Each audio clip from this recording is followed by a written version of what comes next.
All right, A Long Walk to Water, Chapter 3. Southern Sudan, 2008. The smudge on the horizon gained color as Naya drew nearer, changing from hazy gray to olive green. The dirt under her feet turned to mud, then sludge, until at last she was ankle deep in water. There was always so much life around the pond. Other people, mostly women and girls, who had come to fill their own containers. Many kinds of birds, all flap and twitter and caw. Herds of cattle that had been brought to the good grazing by the young boys who looked after them. Naya took the hollowed gourd that was tied to the handle of the plastic container. She untied it, scooped up the brown muddy water, and drank. It took 2 gourdfuls before she felt a little cooler inside. Thank you. Naya filled the container all the way up to the top. Then she tied the gourd back in place and took the patterned cloth donut from her pocket. The donut went on her head first, followed by the heavy container of water, which she would hold in place with one hand. With the water balanced on her head and her foot still sore from the thorn, Naya knew that going home would take longer than coming had. But she might reach home by noon if it all went well.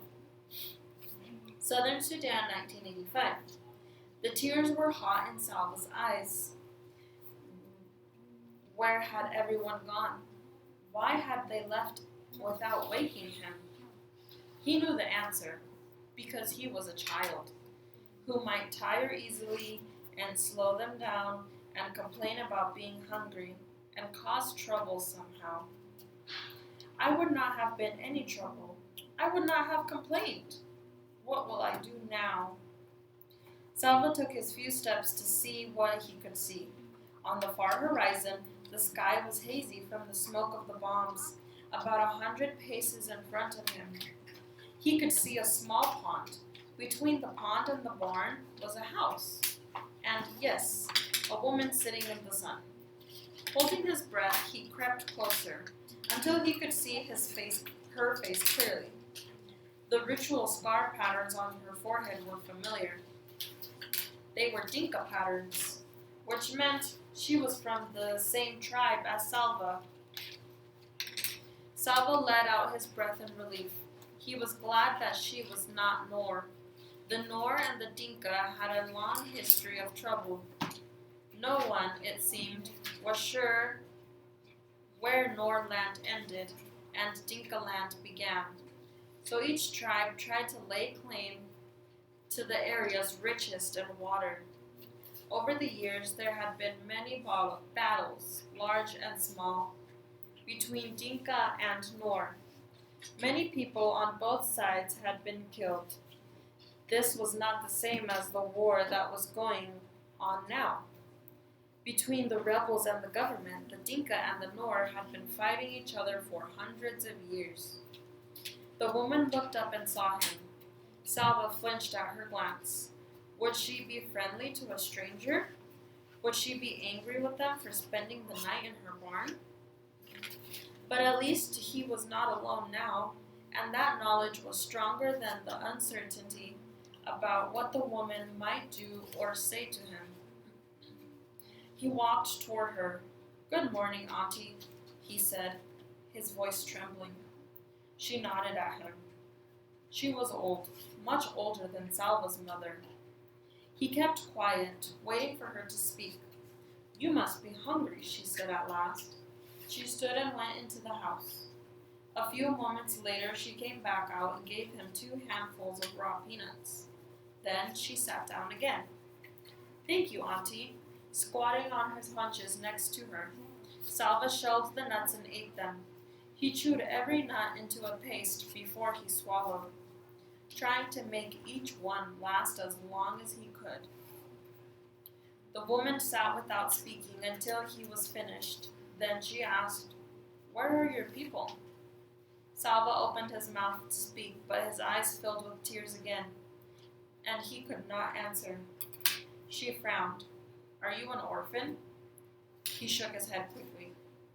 For a moment, he felt almost angry. He was not an orphan. He had a father and a mother. He had a family. I was at school. I ran away from the fighting. I do not know where my family is. She nodded. A bad thing, this war. What are you going to do? How will you find them? Salva had no answer. He had hoped that the woman might have some answers for him. After all, she was an adult. Instead, she had only questions. Everything was upside down. Salva stayed in the woman's barn again that night. He began to make a plan. Maybe I can stay here until the fighting stops. Then I will go back to my village and find my family. He worked hard so she would not send him away. For 3 days, he fetched firewood from the bush and water from the pond. But the pond was drying up. Each day it was harder to fill the gourds.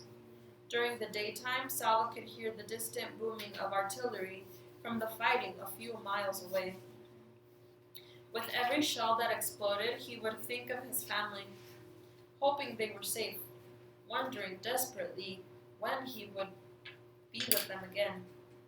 On the 4th day, the old woman told him that she was leaving. You have seen that the pond is only a puddle now. Winter is coming, and the dry season, and this fighting. She nodded her head in the direction of the noise. I will go to a different village near water. You cannot stay with me any longer. Salva stared at her as panic rose inside him. Why can't I go with her? The woman spoke again before he could ask aloud. The soldiers will leave me alone. An old woman on her own. It would be more dangerous for me to travel with you. She shook her head in sympathy. I am sorry I cannot help you anymore, she said. Wherever it is you walk, just be sure to walk away from the fighting. Salva stumbled back to the barn. What will I do? Where will I go? The words repeated themselves 1,000 times in his head. It was so strange. He had known the old woman for only a few days, but now he could not imagine what he would do once she was gone. He sat inside the barn and stared out, looking at nothing. As the light grew dimmer, the noises of evening began. The buzz of insects, a rustling of dry leaves, and another sound. Voices. Salva turned his head toward the sound. Yes, it was voices. Some people were walking toward the house, a small group, fewer than a dozen. As they approached, Salva took a sharp breath. In the fading light, he could see the faces of those nearest him. 2 of the men had patterns of V-shaped scars on their foreheads. Dinka patterns again, the kinds that were given to the boys in Salva's village as part of the ritual of becoming a man. These people were Dinka too. Could his family be among them? Chapter 4. Southern Sudan, 2008. Naya's mother took the plastic container from her and emptied the water into the 3 large jars. She handed Naya a bowl of boiled sorghum meal and poured a little milk over it. Naya sat outside in the shade of the house and ate. When she was done, she took the bowl back inside. Her mother was nursing the baby, Naya's little brother. Take Akir with you, her mother said, nodding toward Naya's sister, glancing at her younger sister. Naya did not say what she was thinking. That Akir was only 5 years old, was too small and walked too slowly. She needs to learn, Mother said. Naya nodded. She picked up the plastic container and took Akir by the hand. Home for just long enough to eat, Naya would now make her second trip to the pond. To the pond and back, to the pond and back. Nearly a full day of walking all together. This was Naya's daily routine, 7 months of the year. Daily, every single day. Southern Sudan, 1985. Salva held his breath as he scanned the faces, one by one. Then the air left his lungs and seemed to take all hope with it. Strangers, no one from his family. The old woman came up behind him and greeted the group. "Where are you going?" she asked. A few of the people exchanged uneasy glances. There was no reply. The woman put her hand on Salva's shoulder. "This one is alone. Will you take him with you?" Salva saw doubt on the people's faces. Several men at the front of the group began speaking to each other. "He is a child. He will slow us down. Another mouth to feed? It is already hard enough to find food. He is too young to do any real work. He'll be of no help to us." Salva hung his head. They would leave him behind again, just as the others had. Then a woman in the group reached out and touched the arm of one of the men. She said nothing, but looked first at the man and then at Salva. The man nodded and turned to the group. "We will take him with us," he said. Salva looked up quickly. A few in the group were shaking their heads and grumbling. The man shrugged. "He is Dinka," he said, and began walking up again. The old woman gave Salva a bag of peanuts and a gourd for drinking water. He thanked her and said goodbye. Then he caught up with the group, determined not to lag behind, not to complain, not to be any trouble to anyone. He did not even ask where they were going, for fear that his questions would be unwelcome. He knew only that they were Dinka and that they were trying to stay away from the war. He had to be content with that. The days became a never-ending walk. Salva's feet kept time with the thoughts in his head. The same words over and over. "Where is my family? Where is my family?" Every day he woke and walked with the group, rested at midday, and walked again. Until dark. They slept on the ground. The terrain changed from scrub to woodland. They walked among stands of stunted trees. There was little to eat, a few fruits here and there, always either unripe or worm-rotten. Salva's peanuts were gone by the end of the third day. After about a week, they were joined by more people, another group of Dinka, and several members of a tribe called the Jupol. Men and women, boys and girls, old and young, walking to nowhere. Salva had never been so hungry. He stumbled along somehow, moving one foot ahead of the other, not noticing the ground he walked on or the forest around him, or the light in the sky. Yes. So, do you want to go forest? Sometimes it was just like dry land, and sometimes there would be like small forests. I would say in that forest to look around a jungle. No jungles, because it's all dry land. Isn't it in Africa? It's in Africa, but this part of Africa didn't have jungles or many forests. Okay, where was I? Salva had never been so hungry. He stumbled along, somehow moving one foot ahead of the other, not noticing the ground he walked on or the forest around him, or the light in the sky. Nothing was real except his hunger. Once a hollow in his stomach, but now a deep buzzing pain in every part of him. Usually he walked among the Dinka, but today, shuffling along in a daze, he found he had fallen a little behind. Walking next to him was a young man from the Drutol. Salva didn't know much about him, except that his name was Buksa. As they walked along, Buksa slowed down.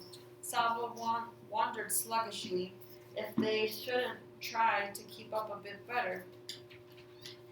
Just then, Buksa stopped walking. Salva stopped too. But he was too weak and hungry to ask why they were standing still. Buksa cocked his head and furrowed his brow, listening. They stood motionless for several moments. Salva could hear the noise of the rest of the group ahead of them. A few faint voices, birds calling somewhere in the trees. He strained his ears. What was it? Jet planes? Bombs? Was the gunfire getting closer instead of farther away? Salva's fear began to grow until it was even stronger than his hunger. Then, a slow smile spread over Buksa's face. There, you hear? Salva frowned and shook his head. Yes, there it is again. Come. Buksa began walking very quickly. Salva struggled to keep up, but Buksa paused and to listen. Then kept going even faster. What? Salva started to ask. Buksa stopped abruptly in front of a very large tree. Yes, he said. Now go call the others.